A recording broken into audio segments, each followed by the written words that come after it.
मित्रों, 5 राज्यों का चुनाव संपन्न हो गया, रिजल्ट आ गया। जैसे मध्य प्रदेश, छत्तीसगढ़, राजस्थान, तेलंगाना और मिजोरम, इन 5 राज्यों के चुनाव को 2024 के आम चुनाव का सेमीफाइनल बोला जा रहा था। और इस सेमीफाइनल में भारतीय जनता पार्टी ने अपनी जीत का परचम लहरा दिया। सिर्फ जीत का परचम ही नहीं लहराया, बल्कि बहुत सारे मिथक टूट गए। इसमें एक तो सबसे बड़ी चीज़ है कि मुसलमानों का जो मिथक था एकजुट वोटिंग का, वो टूटा। दूसरी बात है कि जिस तरह का परसेप्शन और एजेंडा चलाया गया था, वो सारा परसेप्शन और एजेंडा धराशायी हो गया। जितने झूठ बोले गए थे, वो सारे झूठ खुल करके सामने आ गए। अब क्या-क्या बोला गया था, इसे समझने के पहले मित्रों आपसे एक अनुरोध है कि अगर ये वीडियो अच्छी लगे तो एक लाइक और चैनल को सब्सक्राइब ज़रूर कर देंगे। धन्यवाद। तो मैं ये कह रहा था कि ये जो सेमीफाइनल हुआ 2024 के आम चुनाव का, इसमें बीजेपी तो विजेता बन के उभर गई। कितना झूठ फैलाया गया था, कितने परसेप्शन गढ़े गए थे, कितना एजेंडा चलाया गया था। अब आप कहते हो ना कि ये जो पत्रकार हैं, अपने आप को निष्पक्ष, ईमानदार पत्रकार कहते हैं, बाकी सबको गोदी मीडिया कहते हैं। ये कौन है, कौन लोग हैं? ये जो जैसे आपके रवीश कुमार, अजीत अंजुम, पुण्य प्रसून वाजपेयी, अभिसार शर्मा, राजीव रंजन, आशुतोष कुमार, इस तरह के जो पत्रकार हैं, आशुतोष जो सत्य हिंदी, नाम सत्य हिंदी है पर टोटल असत्य हिंदी ही चलाते हैं। तो ये जो पत्रकार हैं, ये पत्रकार नहीं, इनको पत्तलकार कहा जाता है। और ये मीडिया कितना झूठी है, ये लोग कितना झूठ बोलते हैं, बहुत ताज्जुब लगता है इनकी बातों को सुन करके। अब इनकी हर बार इनका जो परसेप्शन होता है, इनकी जो भविष्यवाणियाँ होती है इलेक्शन के लिए, वो हमेशा भाजपा के विरोध में होती है और हमेशा ये लोग मुँह की खाते हैं। सॉरी। हमेशा ये लोग झूठे साबित होते हैं। पर प्रणाम है इनको, जो ये अपनी फितरत से बाज नहीं आते हैं, फिर से झूठ शुरू कर देते हैं। और सबसे ज़्यादा प्रणाम है इनके व्यूअर्स को, करबद्ध हाथ जोड़कर, सर झुका करके इनके व्यूअर्स को प्रणाम करता हूँ, जो इतना झूठ सुनने के बाद, देखने के बाद हर बार ये लोग फेल हो जाते हैं। हर बार इनकी झूठ पकड़ी जाती है। फिर भी इनके जो व्यूअर्स हैं, वो कुएं के मेढक की तरह बस सिर्फ इनको ही सुनते हैं।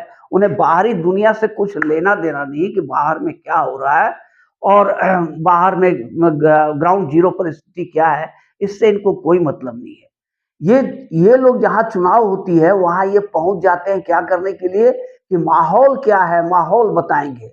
पर ये माहौल बताने नहीं जाते हैं, एक्चुअल माहौल को देखने नहीं जाते हैं, बल्कि ये अपना एजेंडा चलाने जाते हैं, एजेंडा सेट करने जाते हैं।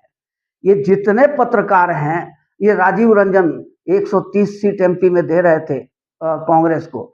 ये जितने पत्रकार हैं, चाहे राजीव रंजन हुए, चाहे अभिसार शर्मा हुआ, रवीश कुमार हुए, चाहे ये आपका पुण्य प्रसून वाजपेयी, अजीत अंजुम, आशुतोष, ये सब जो मोदी विरोधी ब्रिगेड है, इनकी कलई बार बार खुल जाती है।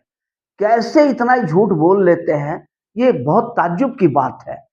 अब मित्रों, मैं ये जानना चाहता हूँ, ये अपने आप को पत्रकार कहते हैं, अगर ये वाकई पत्रकार हैं, एक्सपीरियंस पत्रकार हैं, अनुभवी पत्रकार हैं, तो क्या इन्हें ग्राउंड जीरो समझ में नहीं आती है?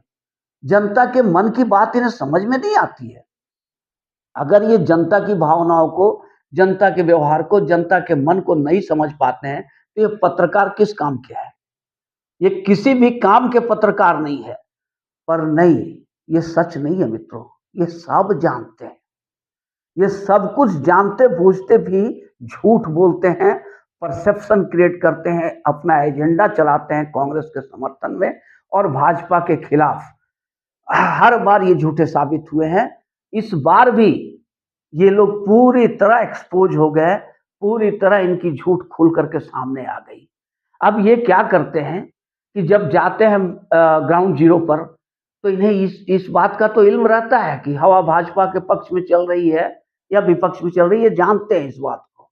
लेकिन ये अपना कोशिश करते हैं कि हम जितना अपना परसेप्शन क्रिएट करें, जितना एजेंडा चला करके हवा के रुख को मोड़ दें और मोड़ करके कांग्रेस की तरफ घुमा दें। और या ये भी हो सकता है कि वाकई ये मंदबुद्धि है, ये ग्राउंड जीरो पर क्या चल रहा है, ये इनको समझ में नहीं आती है, इनके दिमाग में नहीं घुसती है।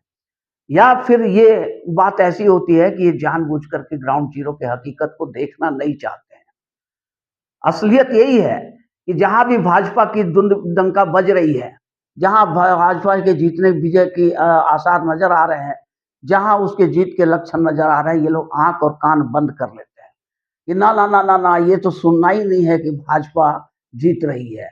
और फिर ये आंख कान बंद कर लेते हैं और उसके बाद अपनी कल्पना से नए नए झूठ गढ़ते हैं, नया नया झूठ निकालते हैं और निकाल करके जनता के सामने परोसते हैं। और जब चुनाव परिणाम आ जाता है तो इनकी कलई खुल जाती है कि कितने बड़े झूठे हैं, या तो ये झूठे हैं या एकदम मूर्ख हैं। इन्हें कुछ समझ में नहीं आती, पत्रकारिता क्या होती है ये जानते ही नहीं है। दो में से एक ही बात ना होगी। अब मित्र आप ही बताओ, आप लोग कि कौन सी बात है? या तो ये सरासर बेवकूफ है, मूर्ख है, इन्हें ग्राउंड जीरो की स्थिति के बारे में कुछ भी भनक नहीं लगती है, कुछ समझ में नहीं आती है, या ये एक नंबर के झूठे हैं, दलाल हैं और कांग्रेस के समर्थन में परसेप्शन क्रिएट करते हैं, एजेंडा चलाते हैं। ये दो में से एक बात तो कोई होगी ही होगी। अब मित्र ऐसा है कि इनकी कलई एक बार नहीं बार बार खुली है, फिर भी ये अपने आदत से बाज नहीं आते हैं। अब जब रिजल्ट आ गया और ये क्लियर हो गया कि भाजपा बड़े बहुमत से जीत गई है, हर जगह भाजपा ने अपना जीत का परचम लहरा दिया, तब ये नया झूठ गढ़ना शुरू कर दिए। अरे मध्य प्रदेश में शिवराज सिंह जीते हैं, मोदी हारे हैं। अब ये भाजपा के अंदर फूट डालने की कोशिश कि भाजपा के अंदर महाफूट है, बहुत फूट है। गडकरी का ग्रुप अलग है, राजनाथ का ग्रुप अलग है, मोदी का ग्रुप अलग है। कभी योगी और मोदी के बीच में ये डिफरेंस दिखाने लगते हैं, कभी गडकरी और मोदी के बीच में दिखाने लगते हैं, कभी रविशंकर, माने तमाम जितने लोग हैं ये खाली यही कोशिश में रहते हैं कि किसी तरह भाजपा की बुराई करें, भाजपा के बीच में द्वंद्व दिखाएं, अंतर्द्वंद दिखाएं, भाजपा के बीच में लड़ाइयां दिखाएं, फूट दिखाएं और एक परसेप्शन क्रिएट कर दे कि भाजपा शासन करने लायक नहीं है। पर इनके चाहने से कुछ नहीं होता है। इनके लिए तो बस एक ही बात है कि मुंदहु आंख कतहु को कछुनाही। तो मित्रों, अगर ये वीडियो आप लोग को अच्छी लगी हो तो इसे लाइक करेंगे और चैनल को सब्सक्राइब करेंगे। धन्यवाद।